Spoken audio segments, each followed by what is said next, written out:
Kochi corporation 1-ാം ward fort കൊച്ചിയിൽ കോൺഗ്രസ് സ്ഥാനാർത്ഥി ഷൈനി മാത്യുവിന് 1082 വോട്ടിന്റെ ഭൂരിപക്ഷത്തിൽ വൻ വിജയം.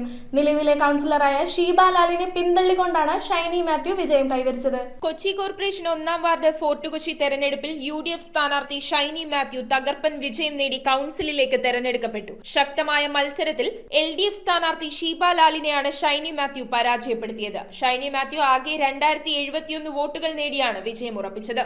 LDF സ്ഥാനാർത്ഥി ഷീബ ലാലിന് 989 വോട്ടുകളാണ് നേടാനായത്. വിജയിച്ച ഷൈനി മാത്യുവിന്റെ ഭൂരിപക്ഷം 1082 വോട്ടാണ്. 1000-ലധികം വോട്ടിന്റെ ഈ വമ്പിച്ച ഭൂരിപക്ഷം ഫോർട്ട് കൊച്ചി വാർഡിൽ UDF-നുള്ള ശക്തമായ സ്വാധീനത്തെയാണ് അടിവരയിടുന്നത്. News bureau, Kochi. ചുള്ളിക്കിലുള്ള നമ്മുടെ സോൾ ഫാഷനിൽ എല്ലാ വസ്ത്രങ്ങൾക്കും 50% വരെ ഓഫർ ഉണ്ട്. കുട്ടികളുടെ പാൻസിന് 25 രൂപ കൊടുത്താൽ ഈ കോഡ് സെറ്റിന്റെ വില വെറും 199 ആണെന്ന് പറഞ്ഞാൽ നിങ്ങൾ വിശ്വസിക്കുമോ? ഇതിന് റേറ്റ് വരുന്നത് വെറും 310 രൂപ മാത്രം. ഗേൾസിന്റെ നല്ല ട്രെൻഡിങ് ക്രോപ്പ് ടോപ്പുകൾ വേഗം വന്നാൽ ഡബിൾ ആയിട്ട് മേടിക്കും.